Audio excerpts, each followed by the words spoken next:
सर्वे भवन्तु सुखिनः। आप सभी को ईद की मुबारकबाद। आज हम जो टॉपिक करने वाले हैं ऐसे राइटिंग में, वो हम लोग सभी के लिए ईद की मुबारकबाद के उपलक्ष्य में ही रखे हैं। मजहब नहीं सिखाता आपस में बैर करना। तो टॉपिक का नाम डालेंगे हम लोग बीपीएससी मेंस के लिए ऐसे राइटिंग, मजहब नहीं सिखाता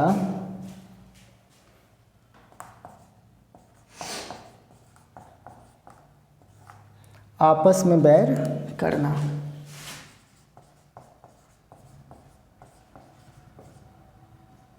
आपस में बैर करना, इस पे हम लोग को लिखना है निबंध। इसकी बात करेंगे हम लोग आज। तो सारी बातें मैं बोर्ड पे नहीं लिख सकता, आप लोगों को सुनना है और अपने नोट्स रखी हैं जो उस पर लिखना है। मजहब नहीं सिखाता आपस में बैर करना, ये काफ़ी वैसे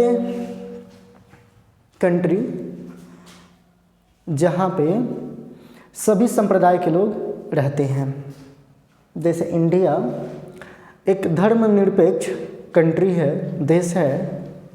यहाँ पे सभी संप्रदाय के लोग रहते हैं और इसका फ़ायदा उठाकर राजनीतिक जो दलें हैं वोट बैंकिंग के लिए राजनीति करती हैं।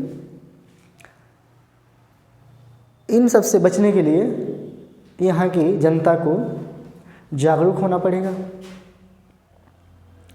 और जो ब्यूरोक्रेट्स बनेंगे हम लोग, तो हम लोगों में भी वो काबिलियत होनी चाहिए कि हम लोग समाज को समझ सकें, अपने विवेक से कोई ऐसा निर्णय लें जो राष्ट्र हित में हो। चलिए शुरू करते हैं इस परिचर्चा को और देखते हैं इसमें कौन कौन सी बातें हैं जो हम लोग को अपने निबंध में लिखनी चाहिए। शुरुआत होगी, वैसे बचपन से ही हम इकबाल के संदेश को सुनते आए हैं और उन्हीं का ये लाइन है। तो सबसे पहले हम लोग जो कोट करेंगे तो उसमें लिखेंगे कि ये इकबाल साहब की चंद लाइनें हैं जो हमारे समाज में जो कुरीतियाँ हैं उसको ख़त्म करने के लिए काफ़ी हैं। तो लिखेंगे, बचपन से ही हम इकबाल के इन संदेशों या गीतों को सुनते आए हैं। वो क्या है? मजहब नहीं सिखाता आपस में बैर करना।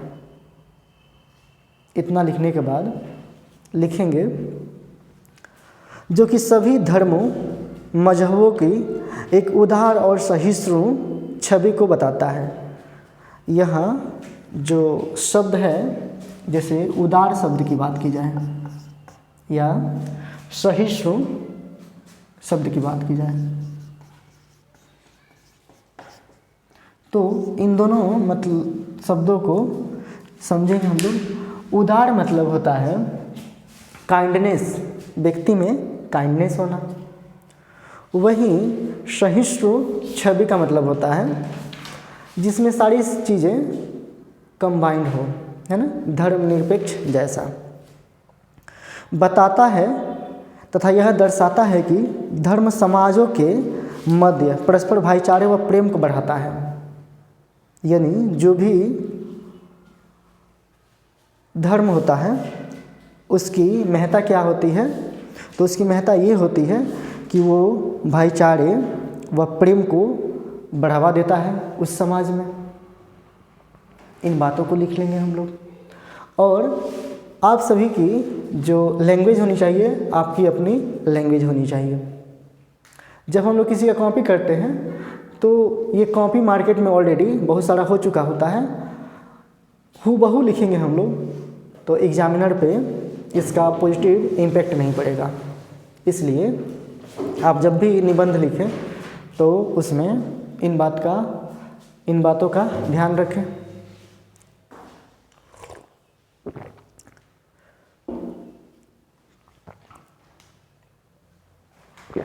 फिर आगे लिखेंगे परंतु वर्तमान में हो रहे दंगे। अब इसका कुछ बात है जो कि हम लोग को दिखाना है, जो हमारे समाज में कमियां हैं उसको बताना है, फिर उसके निदान पे पहुंचना है हम लोगों को। परंतु वर्तमान में हो रहे दंगों, सांप्रदायिक घटनाओं, जैसे किन्हीं घटनाओं का जिक्र कर सकते हैं हम लोग जो हमें रिलेवेंट लगे, उन घटनाओं का जिक्र कर सकते हैं। जैसे यहाँ मेरे पास गोधरा का कश्मीर दंगा, असम दंगा, करौली दंगा, वैसे ही आप लोग कभी बाबरी मस्जिद का एग्जाम्पल दे सकते हैं या कोई और भी एग्जाम्पल आप लोग चाहें तो दे सकते हैं जो आपको उस वक्त याद हो या ऐसी जो रिलेवेंट हो उस टॉपिक से।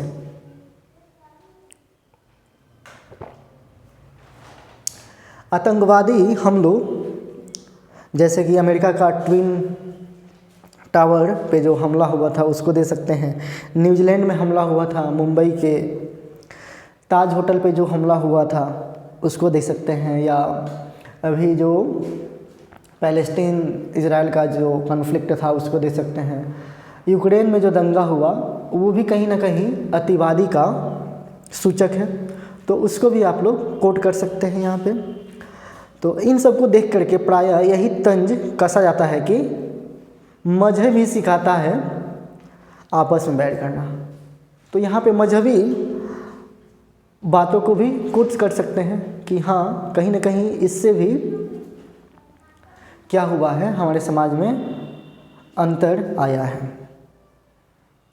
तो मजहब ही सिखाता है आपस में बैठ करना। उसके बाद हम लोग आगे बढ़ेंगे तो देखेंगे कि आखिर ये धर्म होता क्या है, इसके एस्पेक्ट क्या है। तो उपर्युक्त परिदृश्य को देखकर मन में सवाल आता है कि धर्म का वास्तविक रूप कौन सा है। यानी धर्म जो है, ये वास्तविकता की बात करें, इसके रियलिटी की बात करें तो आखिर ये है क्या,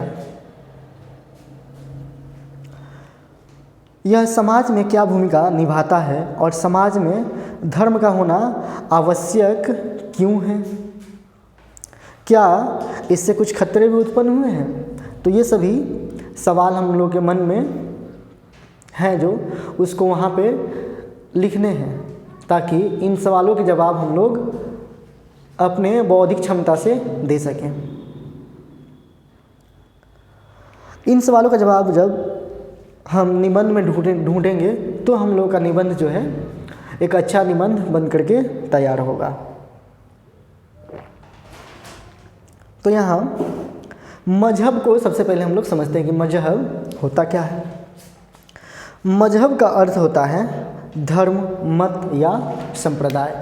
तो मजहब शब्द को समझें तो इसका मतलब क्या होता है, कोई मानसिकता है, किसी समाज की कुछ मानसिकताएं हैं या उस संप्रदाय का एक व्यू होगा, है ना, वो चीज़।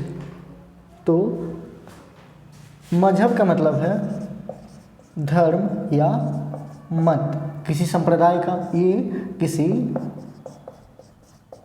संप्रदाय के हो सकते हैं। शाब्दिक अर्थों में ईश्वर, पैगंबर, भगवान आदि के प्रति श्रद्धा या विश्वास पर आधारित जो तथ्यात्मक बातें होती हैं, प्रक्रिया होती है, वही क्या है, धर्म है। अब ये तथ्यात्मक क्या होता है, धारणात्मक क्या होता है, तो इसको समझते हैं। कोई तर्क द्वारा अपनी बातों को सिद्ध करता है, यानी कुछ आम धारणाएं होती हैं उसको लोग सिद्ध करते हैं, वो क्या है, धारणा है। व्यक्ति के नैतिक विकास में, समाज के प्रति उसके दायित्व के निर्धारण में व मानवता के विकास में धर्म ने महत्वपूर्ण भूमिका निभाई है। जो भी हम लोग में संस्कार होते हैं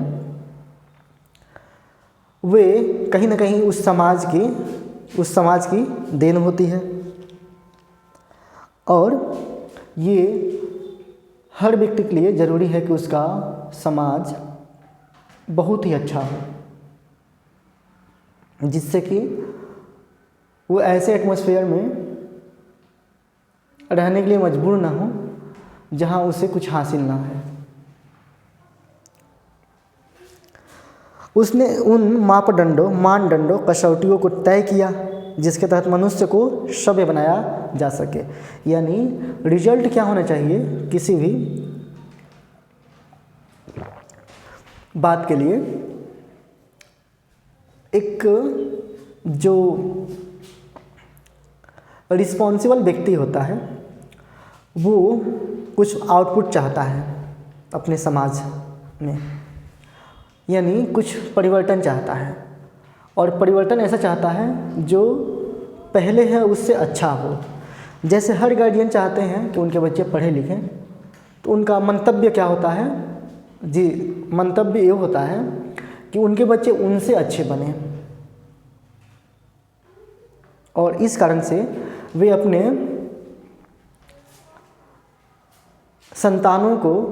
अपनी संतानों को एक ऐसा क्लाइमेटिक कंडीशन देते हैं, एक ऐसा वातावरण देने की कोशिश करते हैं जिसमें उनका बच्चा उनसे बेहतर करे।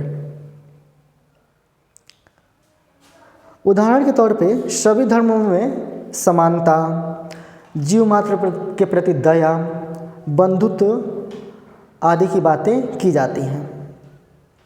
और इसी मजहब के महत्व पर प्रकाश डालते हुए इकबाल ने कहा था कि हमने यह माना कि मजहब से जान है इंसान की। इकबाल साहब का यहाँ कोट कर सकते हैं हम लोग कि हमने यह माना कि मजहब से जान है इंसान की, यानी मजहब से ही इंसान की जान है। कुछ इसी के दम से कायम शान है इंसान की, और इसी से इंसान की कायम है, क्या कायम है तो शान। धर्म का दूसरा पहलू है प्रेम, या यूं कहें तो धर्म का आधार ही क्या है, प्रेम है।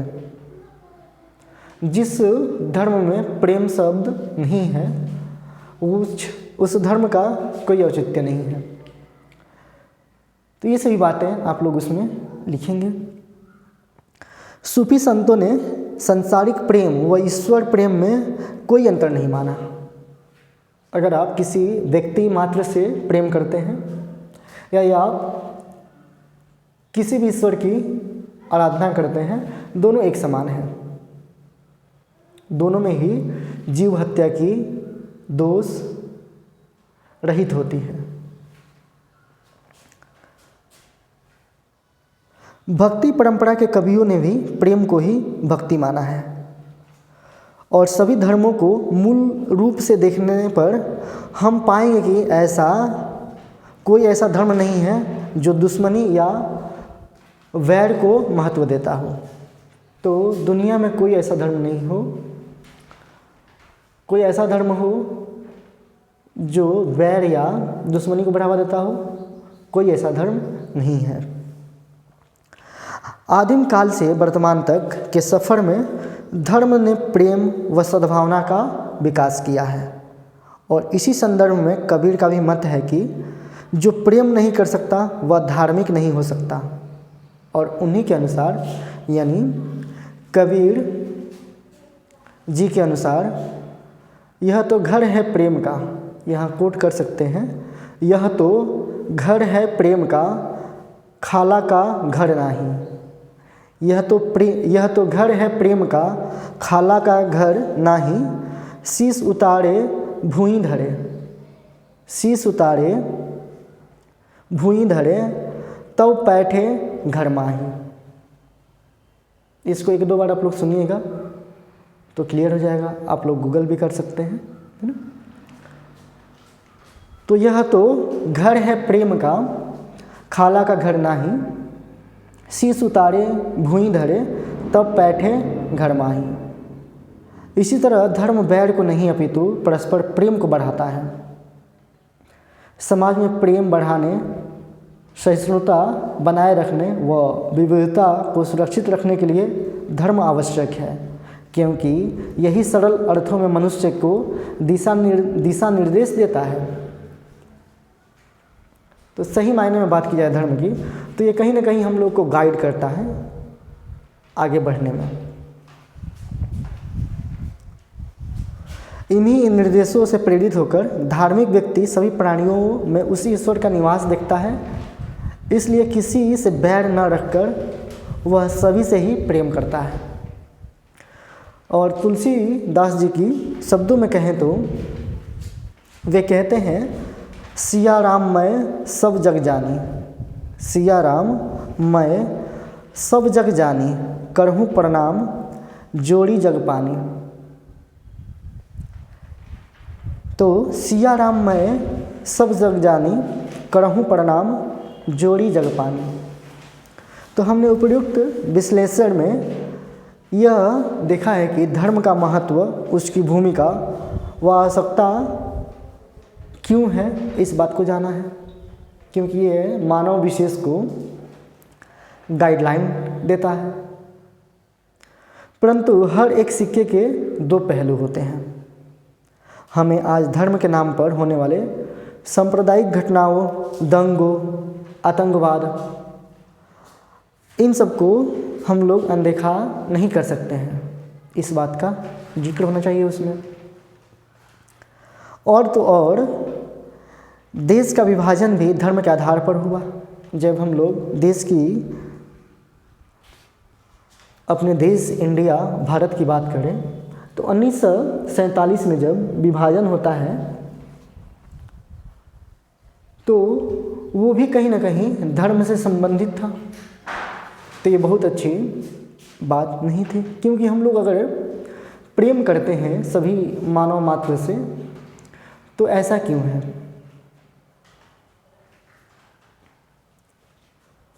उस बात को हम लोग अपने निबंध में लिखेंगे, फिर उसके सॉल्यूशन पे पहुंचेंगे। तो और देश का विभाजन भी धर्म के आधार पर हुआ। साथ ही आज़ादी के अब 75-76 से ईयर के बाद भी धार्मिक दंगों की गूंज जो है किसी न किसी स्वर में आए दिन सुनाई देती रहती है। और ये जो धार्मिक दंगे हैं ये अभी भी हमारे समाज में हैं। तो कहीं ना कहीं हम लोग अभी उस ऑप्टिमल कंडीशन में नहीं पहुंचे हैं जहां पे ये शून्य हो जाए। इसी संदर्भ में विश्लेषण करने पर हम पाएंगे कि सभी धर्मों के दो दृष्टिकोण होते हैं। कौन कौन से दो दृष्टिकोण हैं उसकी बात करेंगे हम लोग। पहला होता है नैतिक दृष्टिकोण, यानी मोरल जो चीज़ें होती हैं वो।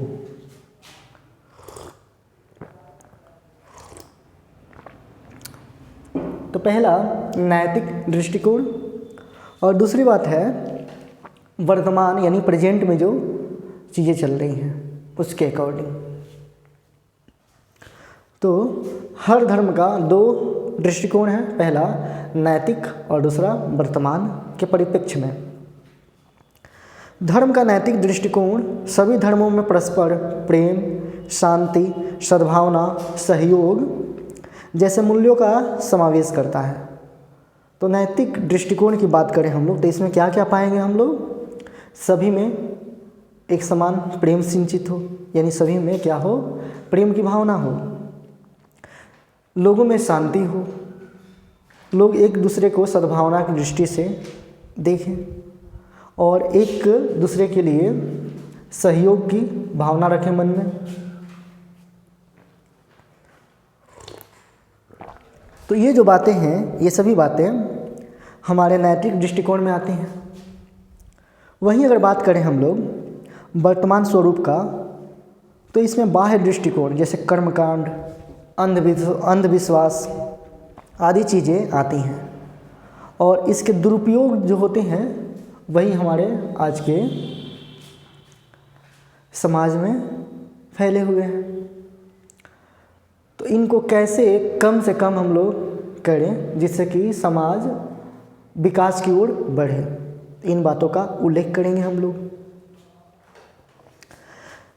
लोग धर्म का अपने स्वार्थ के चलते राजनीतिक दुरुपयोग, यानी लोग अपनी महत्वाकांक्षा को पूरा करने के लिए क्या करते हैं, उसका राजनीतिक दुरुपयोग करते हैं, हिंसा करते हैं, सांप्रदायिकता फैलाने में इन सब चीज़ों का इस्तेमाल करते हैं, जिसके कारण यह प्रेम का जरिया न बनकर बैर और द्वेष का जरिया बन जाता है, साधन बन जाता है।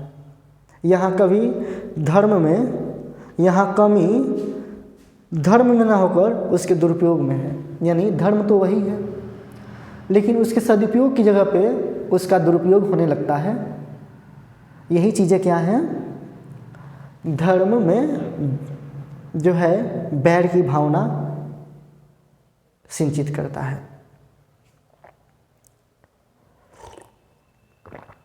जैसे साइंस ही हम लोग बात करें, साइंस की, जब आप साइंस और टेक का पेपर दीजिएगा तो उसमें भी एस्पेक्ट आप लोग को देखना होता है कि कोई वस्तु है, डिस्कवरी है, इन्वेंट हुआ है, तो उसके दो परिप्रेक्ष्य होते हैं, दो डिफरेंसेस होती हैं, एक पॉजिटिव एक निगेटिव।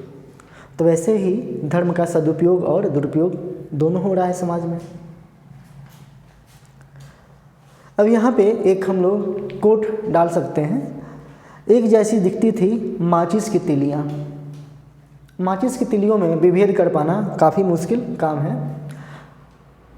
माचिस की तिल्ली जब मैच बॉक्स को खोलते हैं हम लोग तो सारी तिलियाँ एक जैसी दिखती हैं। तो एक जैसी दिखती थी माचिस की तिलियाँ, किसी ने दिए जलाए तो किसी ने घर। माचिस के लिए तो सभी एक ही जैसी होती हैं, किसी से दिए जल जाते हैं और किसी से घर जल जाते हैं। तो ये माचिस की तिलियों का दोष नहीं है, ये दोष है उपयोगकर्ता में कि उपयोगकर्ता उसका कैसा उपयोग करता है, सकारात्मक या नकारात्मक। जैसे आप सभी सुने होंगे नाम ओसामा बिन लादेन का। उनके बारे में कहा जाता है कि वे टेक्नोक्रेट थे। उसके बाद उन्होंने अपना माइंड निगेटिव डायरेक्शन में लिया और ऐसा समाज के लिए एक मिसाल पेश किया जो इंसान कतराता है वैसे बनने से। बहुत ख़राब बात है हमारे समाज के लिए।